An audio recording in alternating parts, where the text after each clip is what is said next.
For decades, the U.S. has been propping up regimes that support a designated terrorist entities. American taxpayer dollars have funded global syndicates whose paramilitary forces have participated in rape, torture, hate crimes and mass murder. These aren't some third-world military dictatorships who have remained in power for towing the line and conforming with American interests. Rather, the U.S. has continued to support a powerless and corrupt United Nations General Assembly, thereby funding some of the most despicable regimes of the last half-century. U.S. President Donald Trump plans to put an end to that financial support by slashing the 2018 to 2019 UN budget by $285 million. The buck stops here. The president campaigned on a promise to reduce American contributions to the UN, arguing that the intergovernmental organization has been increasingly at odds with American values and interests. A statement from the U.S. mission to the United Nations, drafted by U.S. Ambassador Nikki Haley, explains the decision to slash the budget.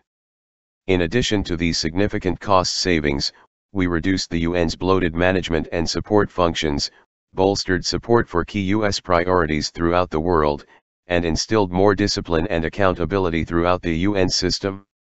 The inefficiency and overspending of the United Nations are well known. We will no longer let the generosity of the American people be taken advantage of or remain unchecked.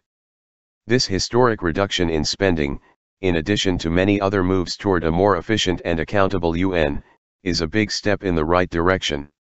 While we are pleased with the results of this year's budget negotiations, you can be sure we'll continue to look at ways to increase the UN's efficiency while protecting our interests. The U.S. currently funds an asymmetric 22% of the UN's budget, or $3.3 billion annually.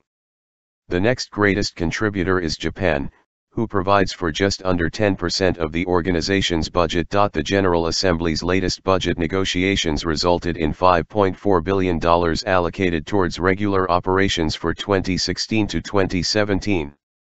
This regular budget is separate from the UN's peacekeeping operations allowances, which topped $8 billion in the year ending June 30, 2016. Disagreements between the 193-member UNGA and the U.S. came to a head last week after 128 members voted to reverse the Trump administration's decision to recognize Jerusalem as the capital of Israel. This is unconscionable, especially in light of the fact that the General Assembly has consistently supported Hamas, the terrorist-designated regime which controls the Palestinian Authority. As part of the Security Council, the U.S. quickly reversed this resolution, but not before the diplomatic damage was done. Before the vote, Ambassador Haley promised that the U.S. would be taking names of those nations which opposed U.S. support for Israel, implying that international aid packages were at stake. History of failure and impotence. The Trump administration's concerns with UN spending reflect the uneasiness that many conservatives and anti-globalists bear for an intergovernmental body that has failed at accomplishing its basic mandate, and in many cases has even exacerbated tensions in global hotspots.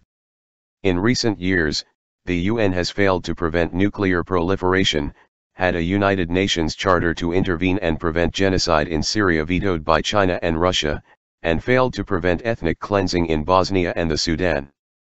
UN peacekeeping forces deployed to Rwanda in 1994 to prevent mass genocide completely abandoned a school established to provide humanitarian aid after 10 Belgian soldiers were killed, allowing the displaced Rwandans to be massacred by roving bands of Hutus. Most significantly, wherever UN troops are stationed, populations that the organization is sworn to protect are subjected to shocking increases in child sex abuse. Nations with some of the world's worst records for human rights abuses have led the UN Human Rights Council. Saudi Arabia, China, Venezuela, and Cuba have all sat on the Human Rights Council despite the deplorable examples they set. Yet, America continues to fork over more money to the UN than the next top 3 greatest contributors combined.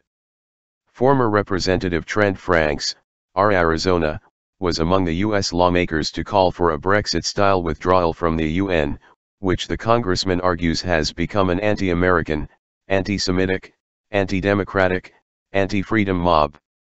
We need some type of alternative, argued Franks. A covenant of democratic nations. We need to repeal and replace.